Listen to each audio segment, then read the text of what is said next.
Boa noite, meu nome é Matheus Ribeiro e na aula de hoje a gente vai falar sobre rotina e procedimento de ordenha. Embora os dois temas, tanto a rotina quanto o procedimento de ordenha, eles vão estar interligados, a gente precisa entender, compreender a essência de cada um de forma distinta, de forma separada. Quando a gente está falando de rotina de ordenha, fazendo uma analogia com com o futebol, a gente está falando do esquema de jogo. Ou é um 4-4-2, ou é um 4-5-1. Então, a rotina de ordenha ela traduz o formato de movimentação dos operários. Já quando a gente está falando sobre procedimento de ordenha, a gente está falando das tarefas. E aqui a gente vai trabalhar a forma e o tempo de execução. Lembrando que a rotina de ordenha ela deve ser configurada de forma que maximize as tarefas.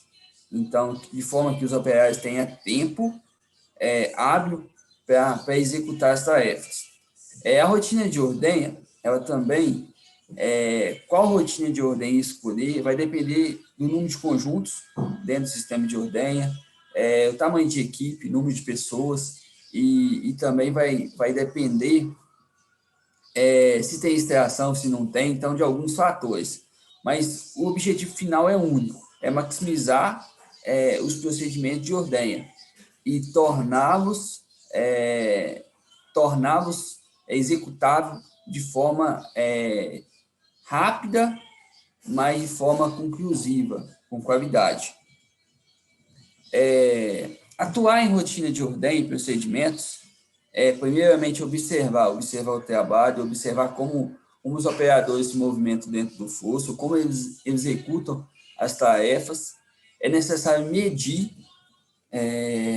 todos os tempos, que a gente vai estar falando um pouco mais adiante. É necessário também padronizar os processos. É muito comum que a gente tenha processos executados por uma mesma equipe, mas de forma diferente. Às vezes a gente tem pessoas dentro da mesma equipe executando a mesma tarefa de forma diferente, não tem um padrão. E se a gente fala quando a gente trabalha com diferentes equipes, é muito comum a gente ter diferentes rotinas de ordenha e diferentes formas de executar os procedimentos. Outro ponto muito importante é a gente observar e eliminar as barreiras. As barreiras são tudo aquilo que está sendo difícil, que está gastando tempo e esforço exagerado. Então, a gente tem que observar essas barreiras e eliminá-las, minimizar, fazer com que a atividade que esteja gerando esforço seja executada de forma mais simples e suave. Depois que a gente mediu, padronizou os processos, eliminou barreiras, a gente vai treinar a tarefa. Treinar os procedimentos. O que seria uma tarefa? Aplicação de PyDip. A gente vai melhorar o que as pessoas já fazem bem. Então, a gente vai melhorar a prática de aplicação de PyDip, explicando às pessoas o porquê de aplicar um PyDip cobrindo todo o teto, a secagem de teto e a contenção dos animais, e dentre outras diversas tarefas que a gente tem dentro do sistema de ordenha. E durante esse processo, a gente precisa envolver as pessoas, trazer as pessoas para dentro do jogo, fazer elas enxergar o quão importante elas são e fazer com que elas participem do resultado e internalizem aquele resultado como um resultado de vida delas. Isso a gente faz influenciando as pessoas. E a gente também precisa influenciar a melhora contínua. Então, é muito importante que a gente tenha indicadores que nos dê um norte de onde estamos, e em cima desses indicadores a gente consiga envolver as pessoas e traçar planos de melhoria. O sucesso da rotina de ordenha e dos procedimentos está em fazer com qualidade, respeitando o tempo da vaca, igual todo o dia em todas as ordenhas. Então, a gente precisa de padrão, a gente precisa de qualidade e a gente precisa de tempo, respeitar o tempo da vaca. Fazendo agora uma analogia com uma montadora de carro, a montadora de carro, ela não muda a forma de montar os carros porque mudou a equipe. A equipe segue um padrão e assim muda os turnos, muda a equipe e a Toyota continua com o mesmo padrão de qualidade. Por quê? Tem um padrão a ser executado. O primeiro processo de ordenha está no preparo do equipamento. No preparo do equipamento, a gente tem uma prática muito importante, que é a sanitização de equipamentos. Na sanitização de equipamentos, a gente vai eliminar a carga microbiológica que cresceu na tubulação de leite entre os intervalos de ordenha. E aqui, a gente tem dois sistemas principais. Tem um sistema automático e as derivações do sistema automático, que seria o sistema semiautomático e o sistema manual. No sistema automático, a grande vantagem dele é que esse processo é executado de forma automática. Como a sanitização ela precisa ser executada 30 minutos antes da ordenha, com programadores de limpeza automático, esse processo ocorre sem ter necessidade das pessoas chegarem meia hora mais cedo no centro de ordenha. Se a gente está falando de sistema de 3 ordenhas, chegar meia hora mais cedo significa, em 3 turnos, significa 1h30 de trabalho. Então, esse sistema de limpeza automática, ele otimiza muito a mão de obra.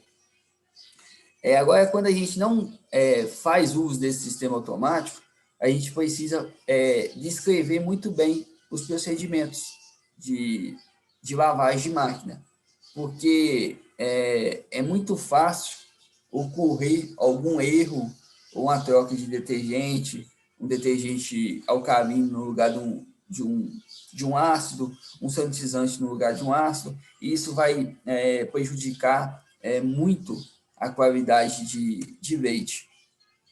Então, a gente precisa identificar muito bem esses galões, ou por cores, porque não é incomum ter pessoas que não são tão bem alfabetizadas. Então, se a gente pode identificar esses galões por cores. Limpeza alcalina é o galão verde, limpeza ácida é o galão azul, limpeza sanitização é o galão vermelho. E aqui eu quis exemplificar uma descrição de um procedimento, no caso de sanitização. Aqui está, realizar 30 minutos antes de cada ordenha, a quantidade de sanitizante utilizado, a temperatura de água de 10 a 45 graus, o volume de água na cuba até alcançar a marca azul. Então, eu gosto de utilizar esses gatilhos, porque qualquer um que for colocar a máquina para lavar e tiver uma falta de água, vai conseguir identificar um problema, que é a falta de água, porque não está alcançando a marca azul. E aqui o tempo de circulação, de 5 minutos.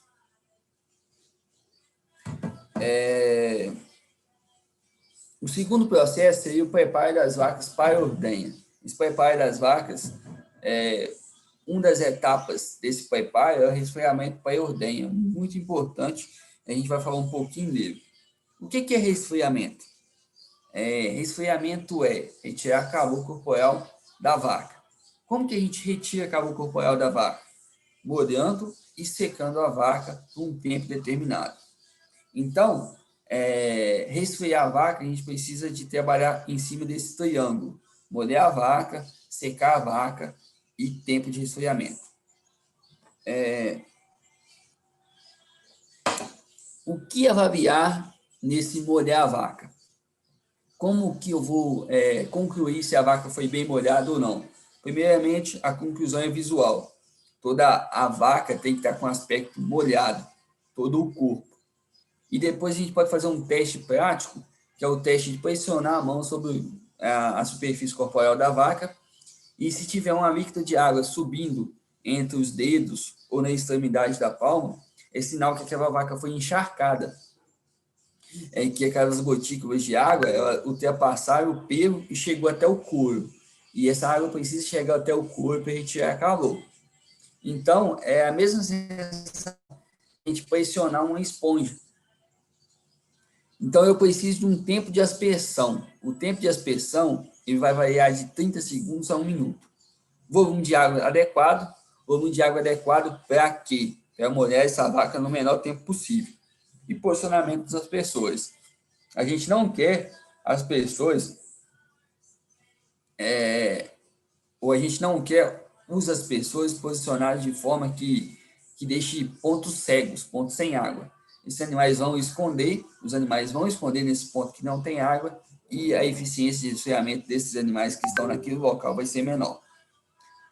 Quanto a secar a vaca, a gente vai avaliar tempo de ventilação, uniformidade e velocidade de vento. O tempo de ventilação aqui para secar a vaca vai variar de 3 minutos a 5 minutos. Lembrando que, assim como a aspersão, quanto mais rápido a gente secar a vaca, mais eficiente a gente vai ser. Eu vou explicar a vocês por quê. Uniformidade de vento, a gente precisa de vento constante em toda a sala de resfriamento. E a gente precisa dessa constância de 3 metros por segundo, o mínimo. Então, a gente precisa de uma sala de resfriamento que tem em toda a parte dela 3 metros por segundo de vento. Depois, a gente vai falar sobre tempo de resfriamento. Então, eu tenho um sistema de aspersão eficiente, eu tenho uma ventilação eficiente, agora eu preciso que as vacas permaneçam tempo suficiente dentro da sala de resfriamento. Esse tempo, ele é mensurado em relação à primeira vaca que é ordenhada. Então, a primeira vaca que é ordenhada, ela precisa ficar ali de 40 minutos a 1 hora. Ideal que fique 1 hora. Porém, o que acontece é que, dependendo do sistema de ordenha, a capacidade de ordenhar vacas por hora é pouca, é baixa, e os lotes são longos, são compridos, são muitas vacas no lote. Isso faz com que a última vaca a ser ordenhada fique muito tempo em pé. Então, vamos utilizar um bom senso e respeitar no mínimo 40 minutos de tempo de resfriamento. Esse tempo de resfriamento, ele vai nos gerar ciclos. O que é ciclo? Ciclo é molhar, mas secar a vaca. Isso é um ciclo. A gente precisa de, no mínimo, 10 a 12 ciclos para a gente ter uma efetividade no resfriamento dessas vacas. E como que a gente vai verificar se tudo que a gente fez foi eficiente? Se esse triângulo está sendo eficiente? É utilizando temperatura intravaginal de vaca. E aqui eu coloquei só uma curiosidade, às vezes a gente fica com dúvida. Quantas vacas eu posso colocar aqui na minha sala de resfriamento? Considerando raças média e pequena, a gente pode dimensionar a sala de resfriamento considerando até 1,5 metros quadrados por vaca. Animais de raça pequena, como raça Jersey, a gente pode trabalhar com um pouco menos, um dimensionamento maior, um dimensionamento menor, pode trabalhar até com 1,2 metros quadrados por vaca. Aqui é o exemplo para vocês entenderem sobre ciclo e a importância do ciclo. O ciclo é molhar, mas secar a vaca. E quando eu completo um ciclo, eu elimino uma carga de calor, eu retiro o calor corporal da vaca. Então, quanto mais ciclos eu tenho, mais retirada de calor eu tenho. O tempo de resfriamento aqui, a gente colocou 40 minutos, e o tempo de aspersão 1 minuto. Tempo de ventilação 5 minutos. Isso faz com que a duração do ciclo seja de 6 minutos. O ciclo durando 6 minutos, eu tenho em 40 minutos 6,6 ciclos. Bem abaixo daquilo que eu falei com vocês, que deve ser de 10 a 12. Aqui eu tenho o exemplo 2. O exemplo 2 é um sistema otimizado. Eu tenho o mesmo tempo de resfriamento, de 40 minutos, só que eu consigo molhar vacas em 30 segundos. E eu consigo secar as vacas em 3 minutos. Isso faz com que a duração do ciclo seja de 3,3 minutos.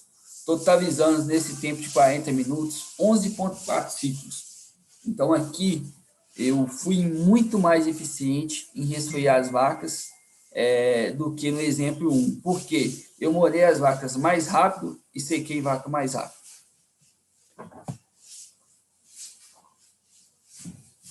Aqui, pessoal, um exemplo, dentro desse ciclo, um exemplo de uma sala de resfriamento. As vacas entraram nessa sala de resfriamento com 39,4 graus de temperatura interna e saíram com 38,8. Aqui a gente teve uma perda de calor de 0,6 graus de temperatura interna. Então, Aqui eu tenho a linha vermelha, que significa 39 graus, que até aqui eu tenho conforto térmico. Acima dessa linha eu tenho estresse térmico, tem perda de produção, reprodução e saúde de vaca. Aqui uma tabela, só concluindo que resfriar a vaca é economicamente viável, traz benefícios tanto reprodutivo, quanto produtivo, quanto para a saúde da vaca. E a vaca consegue converter isso em produção, em dinheiro. Aqui foram dois grupos, um grupo não resfriado no verão e outro grupo resfriado no verão. Esse autor, que foi o Framenbaum, ele avaliou leite produzido em quilogramas, gordura de leite e proteína de leite. A gente teve que uma diferença para as vacas resfriadas comparado com as vacas não resfriadas no verão, uma diferença na lactação de 720 quilos de leite, 35 quilos de gordura e 25 quilos de proteína. Isso significa um incremento de produção de 6,5 em quilos de leite, 6,8 em gordura de leite e proteína de leite. O terceiro item muito importante que está relacionado com a velocidade de ordenha, com a capacidade de ordenhar mais vacas por hora, é o tempo de contenção dos animais. O tempo de contenção tem um enorme poder na entrega de vacas ordenhadas por hora. Quanto menor, mais curto o tempo de contenção, mais vacas eu consigo ordenhar por hora. Qual o cenário que a gente busca quando a gente observa as vacas na contenção? Ou na sala de espera? A gente quer que as vacas fiquem próximas do portão de entrada para a contenção e que as vacas estejam expressando comportamentos de tranquilidade, movimentação, orelhas bambas, né? Ruminação, orelhas bambas. Então, a gente quer esses comportamentos expressos pelas vacas, que são comportamentos de vacas tranquilas. Aqui é um vídeo demonstrando bem isso. As vacas próximas do portão de entrada e vacas também ruminando. Aqui eu coloquei dois gráficos, esses gráficos foram na mesma fazenda, pelo mesmo operador, pelo mesmo manejador. Aqui a gente tinha um conjunto, uma contenção de 8 conjuntos, e o primeiro gráfico, esse gráfico aqui, representa o tempo gasto para a contenção em segundos. E nessa contenção aqui, o manejador utilizava peias e gritos. Aqui ele tinha uma média de tempo gasto para a contenção de 80 segundos. Após treinamento, conscientização, a gente convidou esse manejador para trocar as peias e os gritos por técnica de condução que foram passados para ele.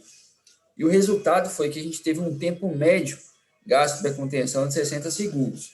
Ou seja, a gente diminuiu 20 segundos no tempo de contenção e também diminuiu o estresse dos animais e, consequentemente, o estresse do manejador. A gente retirou peia, retirou gritos e os animais foram contidos no intervalo mais curto. Não é necessário correr com vaca. Quanto mais a gente aperta as vacas, mais elas vão ter medo de entrar na contenção e, com o passar dos dias, mais elas vão refugar a contenção e a gente vai precisar de mais tempo para conter os animais. O que é necessário é utilizar técnicas de condução. Aqui o vídeo dessa fazenda, só para mostrar para vocês. Aqui a gente tem um vídeo, antes dos animais que já foram ordenhados sair, o manejador abriu a porteira, agora ele está indo lá limpar o piso, onde as vacas vão permanecer. E aí a gente observa que mesmo sem ninguém tocar as vacas vão entrar. 6 das 8 vacas entram, essa é a última, e no final o manejador é necessário conter apenas 2 vacas.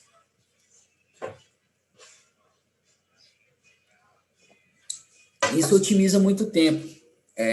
Os animais tranquilos, gostando de entrar na contenção, grande parte deles vão ser muito fáceis de induzir com que eles entrem dentro da contenção e se organizem.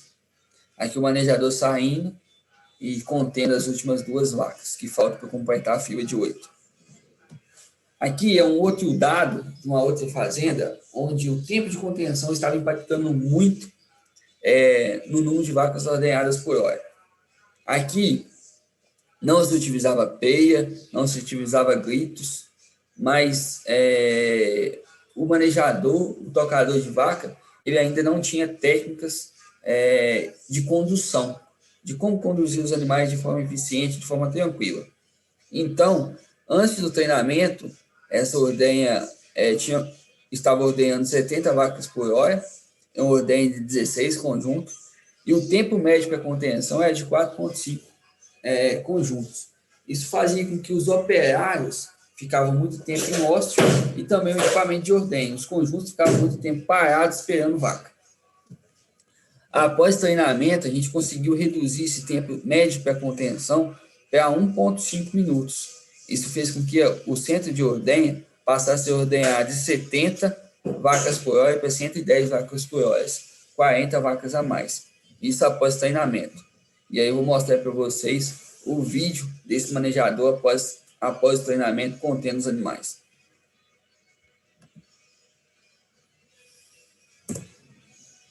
A primeira coisa que eu quero que vocês observem não é o manejador está aqui, não é o manejador que abre o portão para as vacas entrarem, é o próprio pessoal que está dentro do fosso. E eles também não esperam que todas as vacas saiam, que já foram ordenhadas, saiam, para depois abrir o portão. Ele já abre o portão e essas vacas vão atrás das outras que já foram ordenhadas.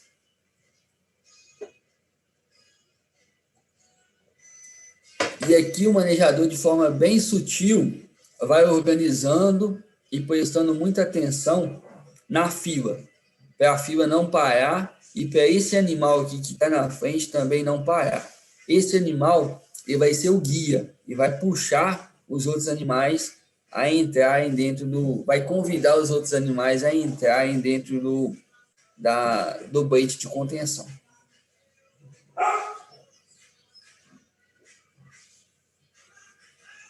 E aqui a gente vê que ele está bem atento para esses animais aqui não pararem. E outra coisa muito importante aqui é ele contar quantas vacas estão entrando, porque a gente tem uma contenção de 16 conjuntos. Às vezes o que eu observo muito é o manejador desatento, ele se perde em quantas vacas já entraram. E às vezes está faltando uma vaca ou 2 vacas, ele rompe esse cordão que está sendo formado aqui e depois tem que iniciar todo esse cordão. Então isso causa perda de tempo. Aqui ele terminou e já conteve todos os animais, todos os 16 animais. O que a gente fez? Eu falei com vocês que aqui a gente não espera todos os animais que já foram ordenhados sair. A gente já abre a porteira e enquanto os animais estão saindo, que já foram ordenhados, outros animais estão entrando. Ah, Matheus, mas como cercar esses animais? Não dá problema? A gente fez essas adaptações. São 2 escadas de um lado e do outro lado. E essa escada permite que o manejador ele suba a escada e feche a porteira após a saída da última vaca que foi ordenhada. Então, facilita para ele. Só que, para esse ajuste, essa engrenagem está rodando muito bem, esse tempo de contenção ser cada vez mais curto, os animais entrarem cada vez mais fácil no bait, a gente precisa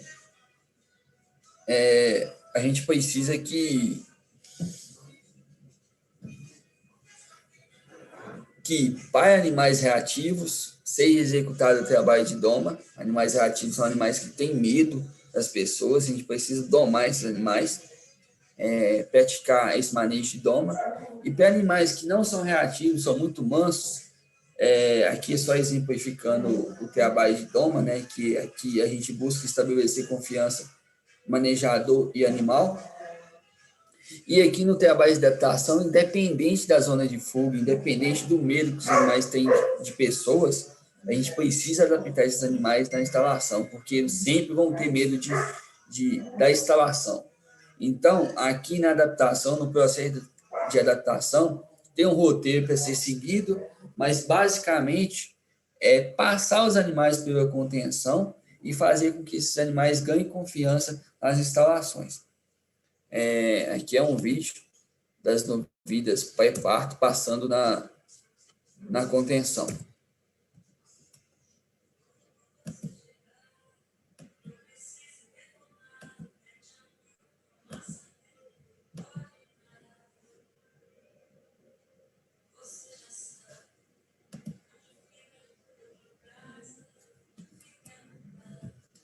Aqui o vídeo não foi reproduzido, mas basicamente esse vídeo mostra os animais passando pela contenção, alguns animais um pouco desconfiados, outros mais tranquilos, mas aqui o objetivo dessa técnica é fazer com que os animais tenham confiança na adaptação.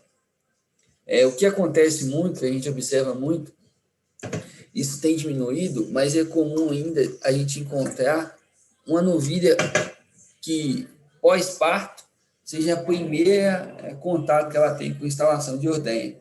Isso já é muito estresse, porque o parto ele já é algo estressante para a novilha, que é um bezerro, uma alimentação, às vezes o útero está inflamado, então isso está causando uma certa dor, um pouquinho de febre, e aí a gente é comum da gente ver manejador se estressando, animal se estressando para entrar dentro da contenção.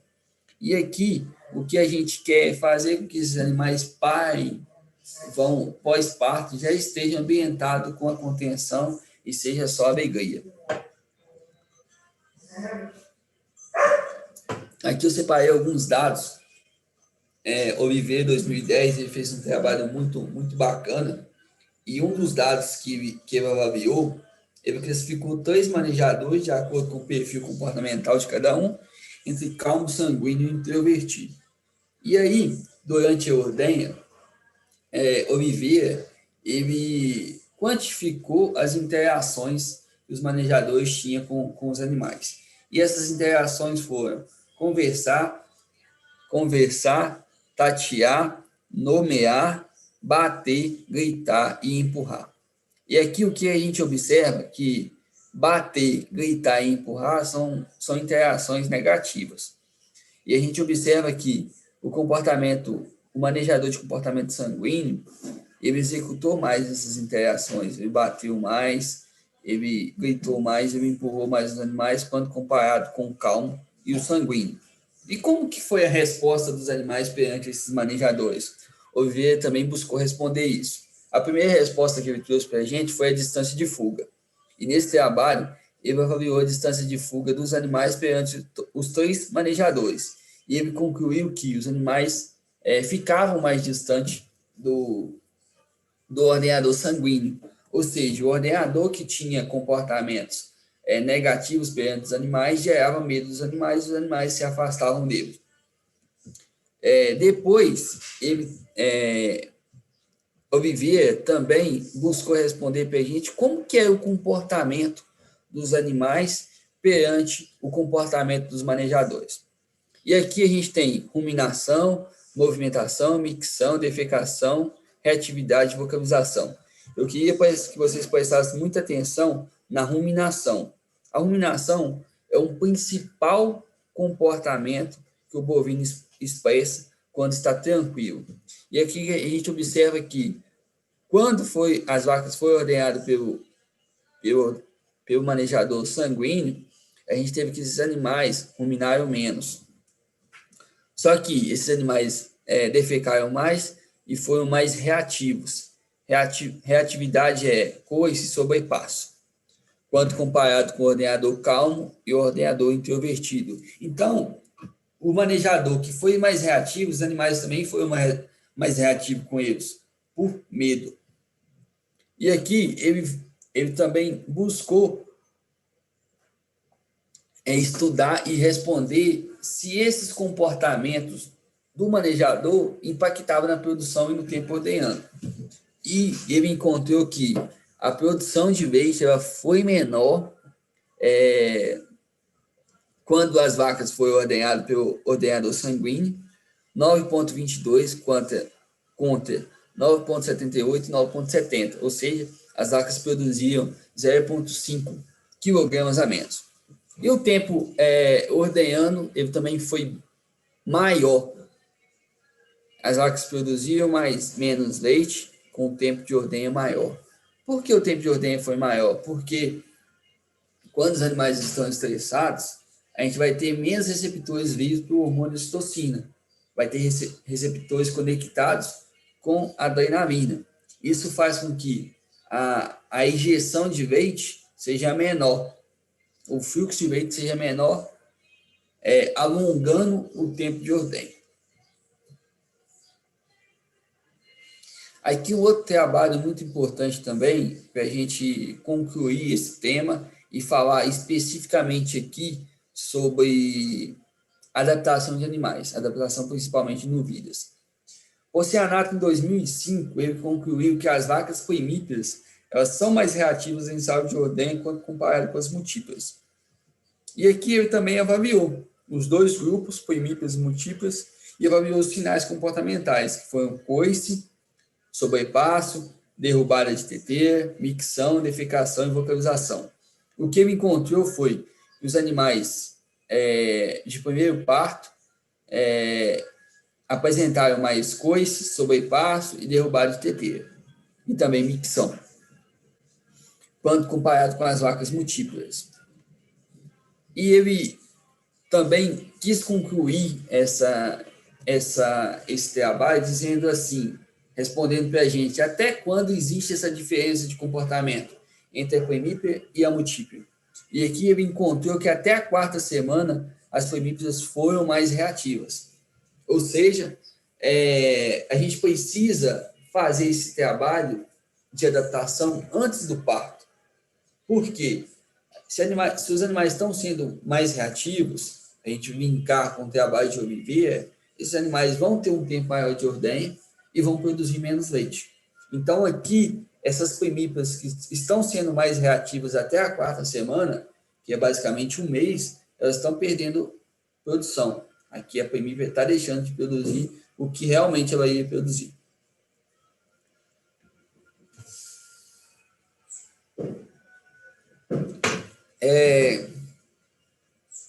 Outro tema que a gente entra dentro dele aqui é um tema muito importante, é sujidade de uva. Independente do sistema de produção, seja ele confinado ou semi-confinado ou extensivo, para a qualidade de leite, o sucesso ou o fracasso está na sujidade de uva. Quanto mais sujo, quanto mais aderência de matéria orgânica eu tenho no Uber, mais minha rotina de ordenha vai ser comprometida, tanto em eficiência de vacas ordenhadas por hora, tanto em qualidade. Aqui, tetos sujos vai prejudicar a eficiência dos pré-dips e vai fazer com que os operadores gastem mais tempo nessa limpeza. Isso aumenta o risco de novas infecções e alonga o tempo de ordenha. Galton, em 82, já concluía que a sujidade de uva e teto é considerada a principal fonte de micro-organismos de origem ambiental para a glândula mamária e para a qualidade do leite. Então, um esquema muito fácil da gente trabalhar e muito prático é a sujidade de Uber. A sujidade de Uber a gente trabalha ela em 4 scores, 4 pontuações, de 1 a 4. A pontuação 1 e 2, a pontuação que a gente quer, mais de 90% dos animais nessa pontuação. E aqui a gente tem a pontuação 1 com livre de sujeira, um Uber totalmente limpo. A pontuação 2 vai até 10% de sujidade na extremidade do Uber. A pontuação 3 é de 10% a 30%. E a pontuação 4 é um Uber sujo, mais do que 30% de sujidade.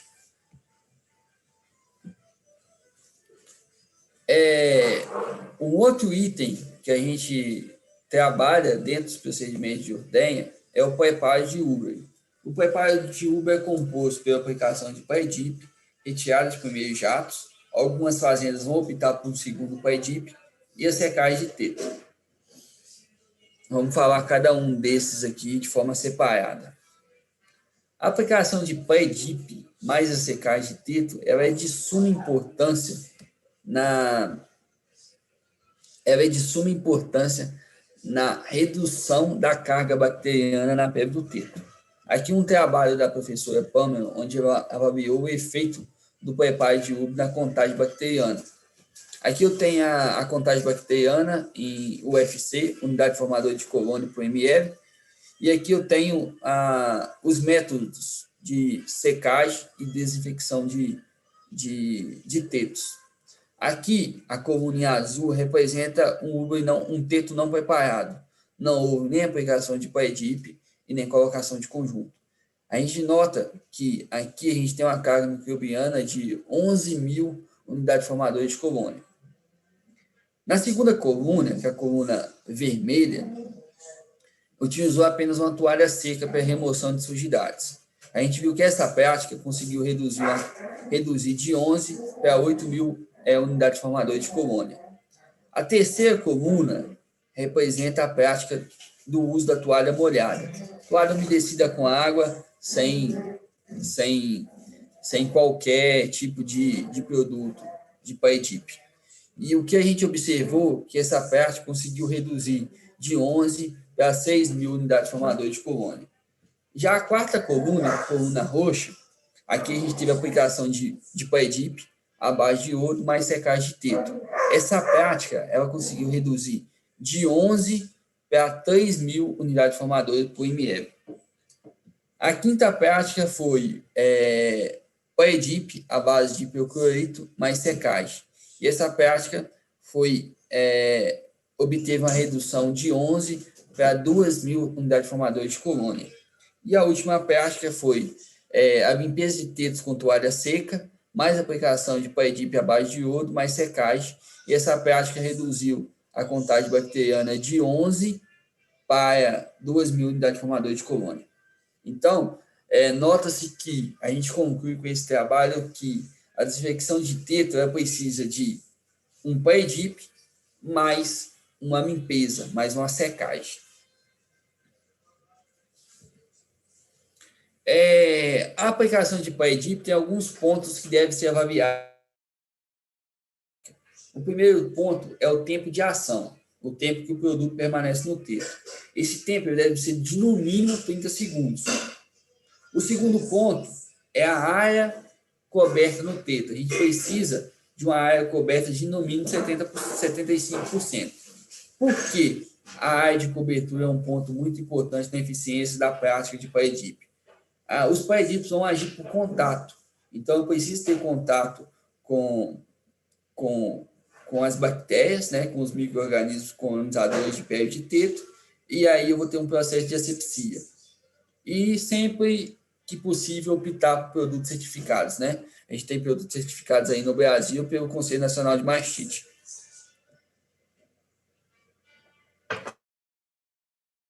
Cobertura de pré-dip, essa prática também pode ser avaliada através de score. E o score varia de 1 a 4, onde o aceitável é até o score a 80% da área do teto coberta. Menos do que isso, a gente já tem uma aplicação de pré-dip ineficiente e deve ser corrigida. Corrigida por quê? Porque o pré-dip precisa de contato com esses micro-organismos que estão na pele do teto para fazer a asepsia da pele. Quando a fazenda não executa a prática de duplo pré, qual a sequência de aplicação do pré-dip? É antes ou após o teste de caneca? A professora Pamela também buscou responder essa pergunta. As duas formas da prática. A prática de aplicação de pré-dip sendo após os primeiros jatos e antes dos primeiros jatos. Ela não encontrou diferença significativa para a produção de leite, para vacas ordenhadas por hora por pessoa, para a taxa de mastite clínica e tampouco para novas taxas de subclínica. Então, quando não se utiliza duplo pré, Aplicar o PAEDIP antes ou depois do teste é questão de combinado, é opcional, porque não vai impactar no resultado final. A retirada dos primeiros jatos é de suma importância no processo de ordenha, na eficiência e no conforto da ordenha para a vaca. Aqui a gente vai avaliar o tempo de duração dessa prática. E essa prática é de suma importância porque é a única forma de detectar mastite de grau leve e moderado, é primordial para a descida de leite. Eu vou explicar para vocês por quê. E ela reduz também a carga bacteriana, porque o leite que está presente na cisterna do teto e do uvo é o leite mais contaminado, tem um maior nível de contágio de bactérias, e eliminar esse leite é fazer com que o próximo leite a ser coletado vai ser um leite de maior qualidade para o tanque. Aqui, a retirada dos primeiros jatos é muito importante avaliar o tempo de duração dessa prática. Na prática, quando a gente tem a retirada de 3 a 4 jatos, a gente conclui que é muito eficiente o processo de estímulo das vacas. E o estímulo é todo o contato de mão com tetos. Então, quando eu tenho 2 momentos de estímulo, eu tenho um momento que é da limpeza de teto e tem um momento que é da retirada dos primeiros jatos. Esses 2 momentos juntos, eles devem ter uma somatória de 30 segundos. Entre 20 a 30 segundos. Eu tenho um tempo de estímulo suficiente.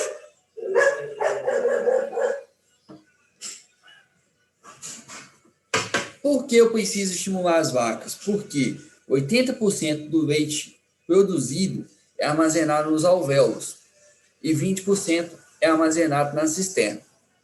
Aqui, esse leite está armazenado na cisterna, a gente consegue fazer uma extração dele de forma mecânica.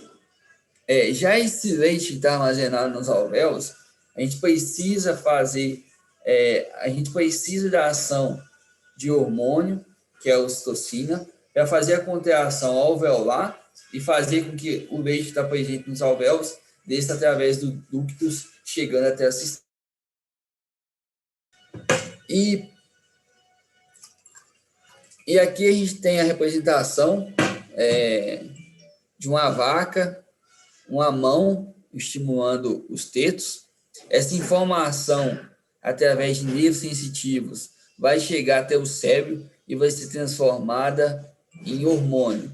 E esse hormônio vai atuar na contração dos alvéolos, fazendo a ejeção do leite, como a gente está exemplificando aqui nesses 2 desenhos que mostram um alvéolo completamente cheio de leite e um alvéolo comprimido, né? E o leite descendo através dos ductos. Quando eu falo que a retirada dos primeiros jatos é de suma importância, não somente para a detecção de mastite, quanto para uma ordenha confortável para as vacas e rápida, esse gráfico ele exemplifica muito bem isso. Aqui eu tenho 2 curvas. Eu tenho a curva em vermelho, com a vaca mal estimulada, eu tenho a curva em verde. Eu tenho o fluxo de leite em quilogramas por minuto, e no eixo Y eu tenho o tempo percorrido, o tempo de ordenha. Aqui nota-se que a vaca que foi bem estimulada, ela tem uma descida de leite, um fluxo de leite maior do que 4 kg por minuto. Isso faz com que a ordenha dela encerre em 4,5 minutos. Já a vaca que foi mal estimulada, essa vaca ela tem fluxo de leite menor do que 4 kg por minuto. Isso faz com que o tempo ordenhando dessa vaca fique próximo de 7 minutos. Por que isso acontece? Porque a vaca foi mal estimulada. Primeiro eu vou ter a descida do leite da cisterna, depois eu vou ter uma sobreordenha, que é baixo fluxo de leite e altos níveis de vácuo na ponta do teto. Depois a máquina vai estimular essa vaca de forma forçada, essa vaca vai descer o leite alveolar, e o final dessa obra se resume em menor filtro rate e maior tempo ordenhando.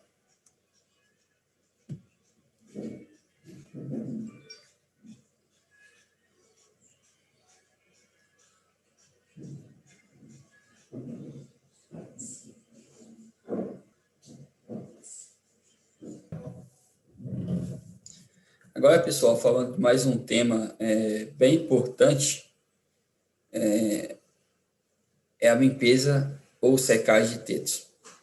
Aqui, a gente tem, primeiramente, antes da secagem de teto, a gente tem a aplicação de PAEDIP e o tempo necessário de contato do PAEDIP com a pele do teto. Esse tempo é no mínimo 30 segundos.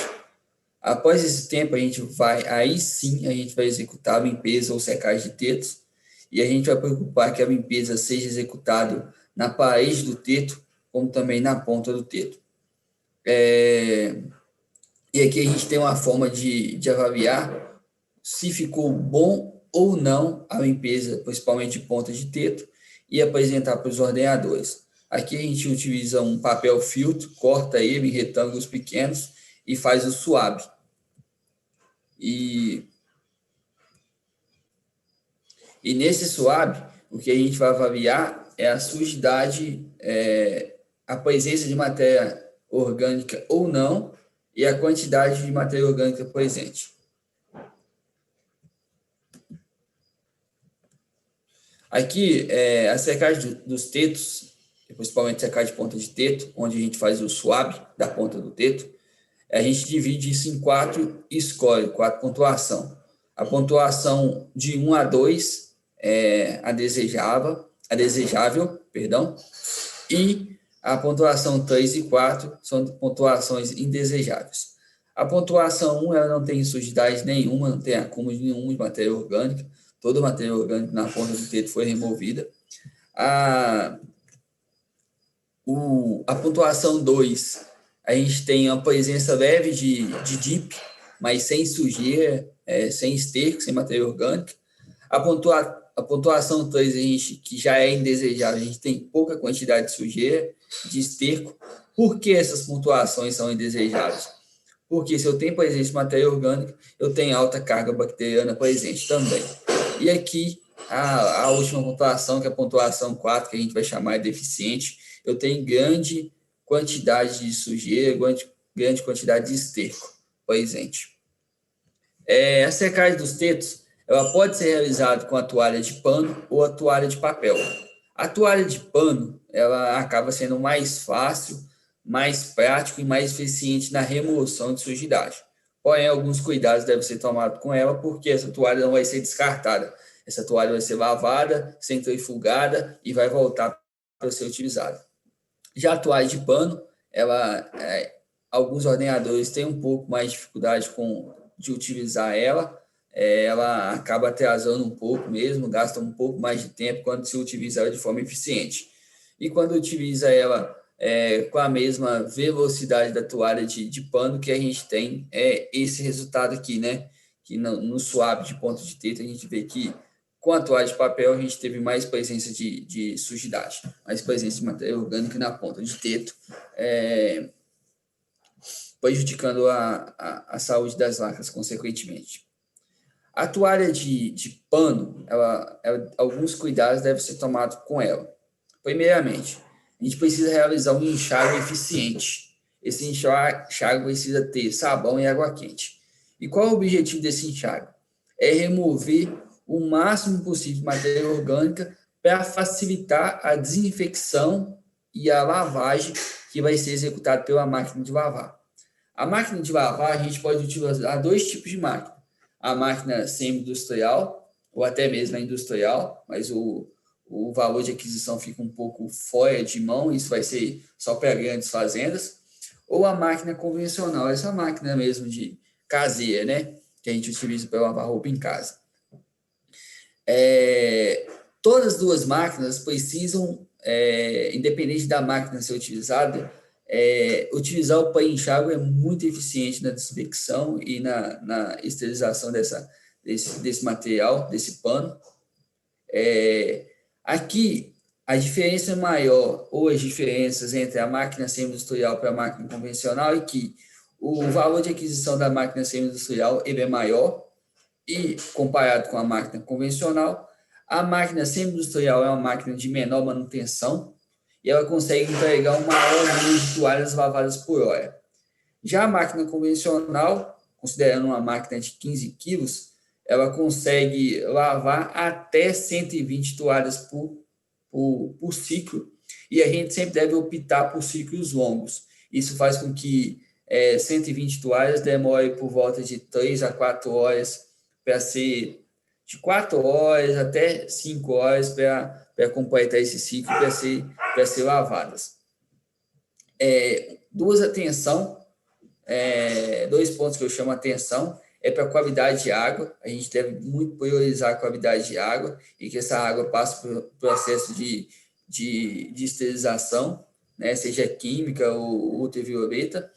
E aqui, por que preocupar com a qualidade de água? Porque a toalha, independente se eu vou utilizar a máquina convencional ou a semi-convencional, vai passar por um processo de enxágue. E nesse processo de enxágue, se eu não tenho qualidade de água, eu vou recontaminar as toalhas. E também, muito importante, a gente padronizar o processo.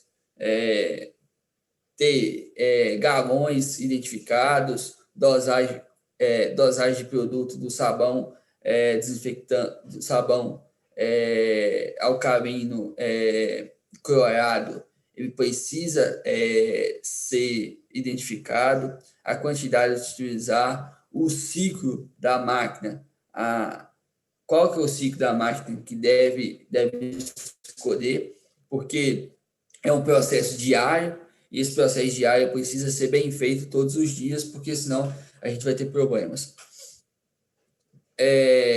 Aqui, só exemplificando, uma toalha que... Aqui eu tenho a toalha limpa, que é a toalha limpa verde, e toalha roxa. Toalha roxa é uma toalha suja.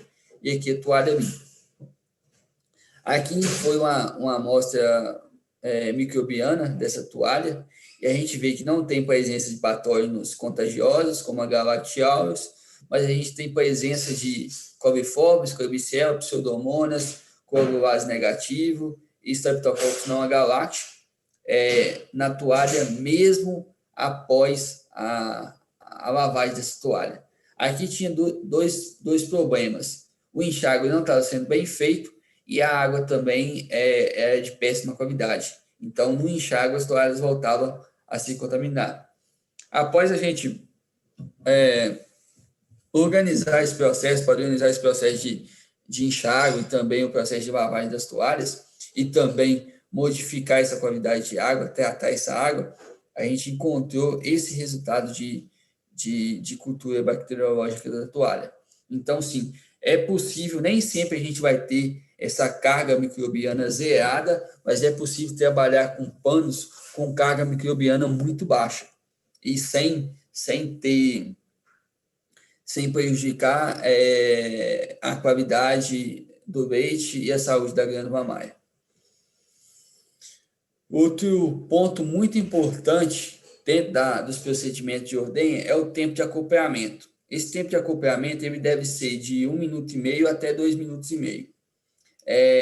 Quando a gente for configurar uma rotina de ordenha, optar por tempos de acompanhamento um pouco mais tardios, de até 2 minutos, em algumas vacas podendo ser até de 3 minutos, é mais benéfico do que optar por tempos de acompanhamento precoce. O tempo de acompanhamento precoce, ele vai fazer com que a gente tenha sobre-ordenha no início do acompanhamento. Após o acompanhamento, a gente tem a sobre-ordenha, porque o leite alveolar ele não vai estar a ponto de ser ordenhado. Ele não vai estar na cisterna, ele não vai ter contração alveolar, e esse leite não vai estar na cisterna do teto para ser ordenhado, e primeiro a máquina vai ordenhar o leite da cisterna de teto e glândula, e depois vai sobre-ordenhar essas vacas, né? E depois que vai ordenhar o leite alveolar, né? Aqui a gente tem um exemplo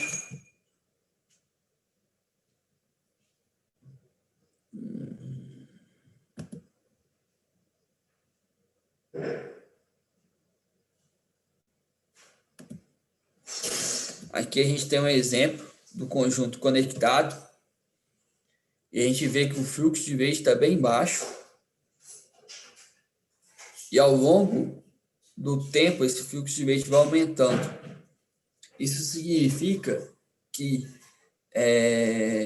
esse conjunto foi acoplado de forma precoce e a gente teve, sim, sobreordenha no início dessa ordenha. Aqui a gente pode ver que o volume de leite está aumentando. E seria nesse ponto agora que eu concluo que eu tenho uma vaca que está estimulada. Então, eu precisaria, para ser mais eficiente e para ter uma ordenha mais confortável para essa vaca, um atraso na colocação de conjuntos de no mínimo 30 segundos.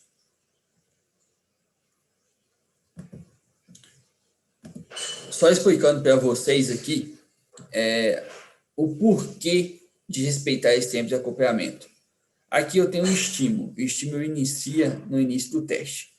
Só que, para esse estímulo tátil ser transformado em resposta hormonal e contração e descida de leite, eu preciso de um tempo para que essa resposta chegue a ter, esse sinal chegue a ter o cérebro, esse cérebro transforme esse sinal em resposta e esse hormônio atue nos alvéolos.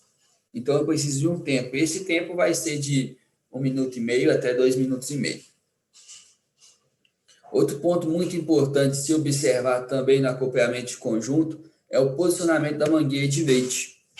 A mangueira de leite deve ser posicionada central aos tetos, né, seguindo o ligamento central do útero.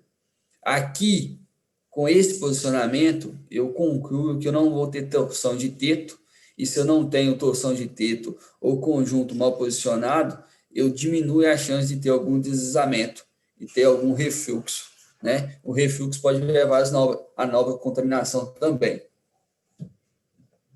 Então, o ideal é que todos os conjuntos estejam posicionados dessa forma, um perfeito alinhamento. Outro ponto muito importante de observar também, esse ponto é o tempo ordenhando. O tempo ordenhando vai nos dizer algumas coisas em relação à rotina de ordenha, em relação à configuração de máquina, em relação também ao estresse dos animais.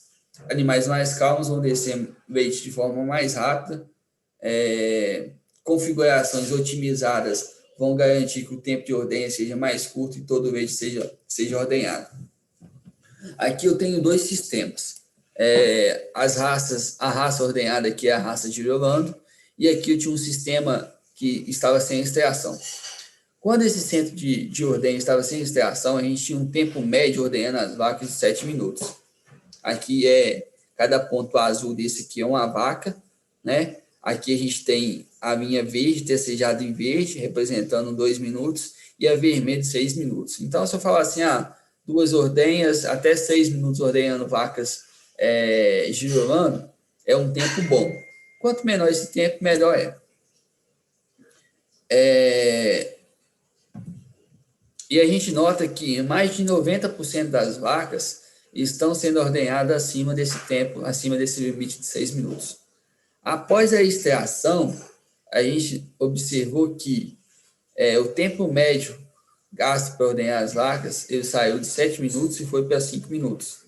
E a gente observou que os pontos azuis que representam as vacas, grande parte dele, mais do que 80%, ficaram entre as linhas verde e vermelha. Esse tempo menor ordenhando as vacas, ele gera conforto e gera saúde, além de otimizar o centro de ordenha, além de garantir que o centro de ordenha tenha a capacidade de entregar mais vacas por hora. Aqui, pessoal, eu tenho 2 minutos unicamente de sobre-ordenha. Eu vou ter máquina conectada, conjunto conectado ao teto da vaca sem ter fluxo. E se eu não tenho sobre-ordenha, eu vou trazer problemas de saúde para o teto, ou causar danos ao tecido. Aqui é o que a gente chama de sobre-ordenha, overmilk, ordenha cega.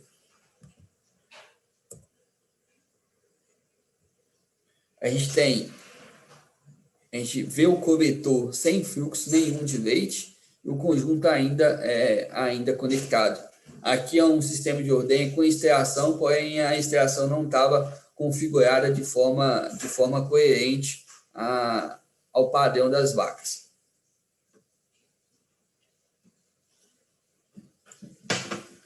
E esse vídeo ele dura aproximadamente 2 minutos, então eu tenho 2 minutos aqui de sobreordenha visível, que pode ser corrigida com ajustes. E o que a sobreordenha vai causar? A sobreordenha vai causar principalmente lesões ao teto. Aqui, o primeiro problema de sobreordenha é a hiperkeratose, que é a lesão da extremidade do teto. A hiperkeratose é classificada em 4 scores, até o score 2 é score desejável, é score aceitável para as vacas, né, para os tetos das vacas. O score 3, que eu tenho aumento da protuberância ou da rugosidade de teto. O score 4 tem a rugosidade de teto bem evidente. Aqui eu tenho 12 vezes chance mais de novas infecções, porque a porta está aberta. Então essas vacas aqui, ela não faz o fechamento pós-ordenha.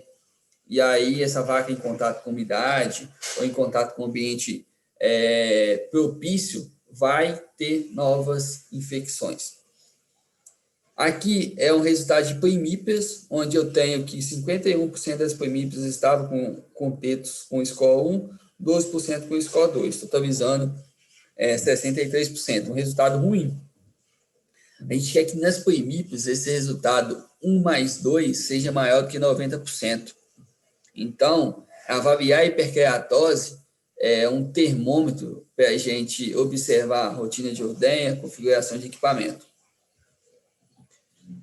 Outros problemas também que a sobreordenha pode causar é a vermelhidão no teto, esses hematomas e também a formação de anel, que é esse estrangulamento do teto. Então, são duas lesões que vai causar no tecido do teto, vai aumentar a CCS, vai diminuir a qualidade do teto e vai fazer do leite, e vai fazer com que essa vaca permaneça por menor tempo na ordenha.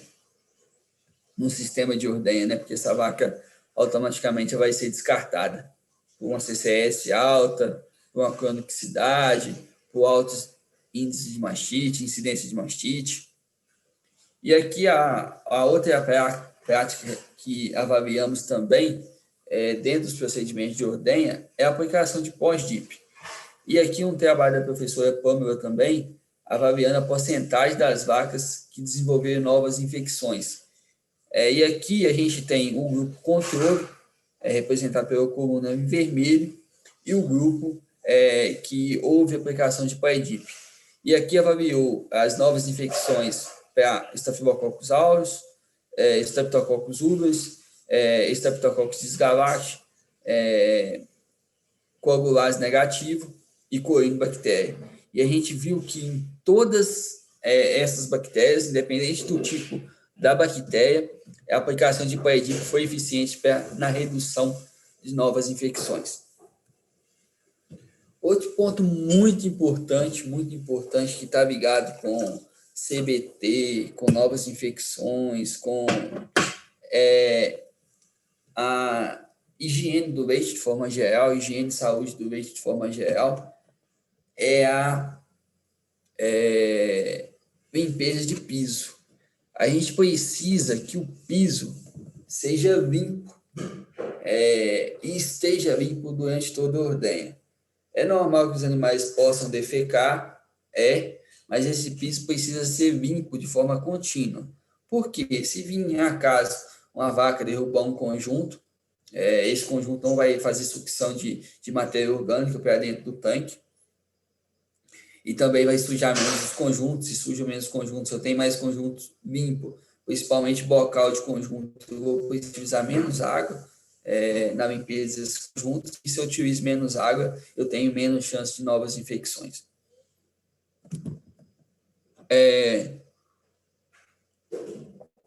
Esse indicador, eu gosto muito dele, que é o score de filtro. Esse score de filtro avalia 2 processos, principalmente a limpeza de teto e a manutenção do piso durante a ordenha. A manutenção que eu falo é a limpeza desse piso. É ideal que todos os filtros em todas as ordenhas saiam com o mesmo padrão de limpeza, mas a gente deve conscientizar as pessoas que estão envolvidas no processo e dizer para elas que o filtro, a gente precisa desse filtro de ser exposto conforme ele está pós-ordenha, porque esse filtro pode ser lavado, pode ser removido a maior sujidade, então as pessoas acabam, por medo ou por vergonhas, pode ser que elas acabam manipulando esse resultado. E quando a gente manipula esse resultado, a gente impede de descobrir um ponto que pode ser melhorado. Pode ser melhorado por questão de infraestrutura, por questão de treinamento. Então, a gente perde a possibilidade de discutir sobre esse resultado e poder melhorar. Então, a gente deve conscientizar as pessoas e não reprimir elas. Quando eu tenho um filtro sujo, ou dias da semana que esse filtro está sujo, e buscar entender e buscar corrigir esse defeito de produção. Aqui, pessoal, a gente falou lá no início sobre a rotina de ordenha. E eu falei para vocês que a rotina de ordenha, fazendo analogia com o time de futebol, é o esquema de escalação. E as duas principais rotinas de ordenha que eu tenho é a sequencial e a territorial. Tem algumas mutações entre elas, que vai depender de alguns fatores, mas basicamente essas são as duas rotinas que a gente tem. A sequencial, imagine que aqui, como o desenho mostra, a gente tem uma contenção com 12 animais e 2 operadores. E na sequencial eu vou dividir as operações. Então eu tenho um operador que vai fazer pré-edito mais teste e outro operador que vai fazer secagem de teto mais colocação de conjunto em todas as vacas. Na rotina territorial, eu divido as vacas, não a operação. Então, aqui, o operador 1 vai fazer todas as operações, todos os procedimentos nas 6 primeiras vacas, e o operador 2 vai fazer os procedimentos nas últimas 6 vacas. Então, essa basicamente é a grande diferença entre as duas rotinas. Qual rotina escolher? A rotina que eu vou conseguir ordenhar mais vacas por hora e que eu vou respeitar o tempo da vaca e o tempo de execução de cada procedimento, garantindo que os procedimentos sejam executados na hora certa e da forma correta. Então, eu consigo medir e saber qual rotina é mais eficiente. Aqui é uma sala de ordenha com configuração 8 conjuntos, e a gente trabalhava na rotina sequencial nessa fazenda, e a gente tinha um tempo médio de preparo de fila de 3,5 minutos. O que é preparo de fila? É o tempo percorrido, desde o início do teste na primeira vaca até o acompanhamento de conjunto na última vaca.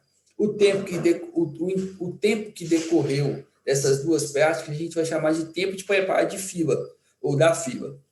Aqui a gente tinha um tempo de preparo de 3,5 minutos. E aí o que a gente fez foi o seguinte, vamos testar uma nova rotina. A rotina agora a gente vai sair da rotina sequencial e vamos para uma rotina territorial. Na rotina territorial, um operador vai trabalhar com as 4 primeiras vacas e o segundo operador com as 4 últimas vacas. E aí o que a gente observou, que a gente teve um tempo médio de preparo da fila de 2 minutos. Conseguimos reduzir 1,5 minutos. Isso faz com que eu tenha uma maior capacidade de ordenhar vacas por hora. Então, eu consigo ordenhar mais vacas por hora. Mas esse teste a gente só pode escolher uma rotina ou outra, desde que as duas rotinas proporcionem que os operadores consigam fazer todos os procedimentos com calma e no tempo correto. Todos aqueles procedimentos que a gente falou anteriormente.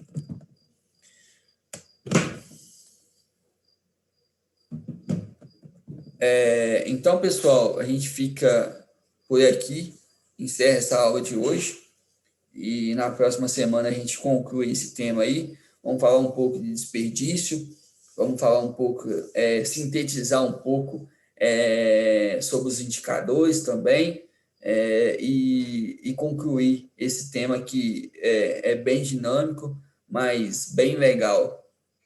E se a gente fosse escolher um tema para trabalhar dentro da ordenha, dentro do sistema de ordenha, e um tema que traz mais retorno, seria com certeza a rotina de ordenha, a padronização da rotina de ordenha e a modelagem, né, digamos assim, das tarefas.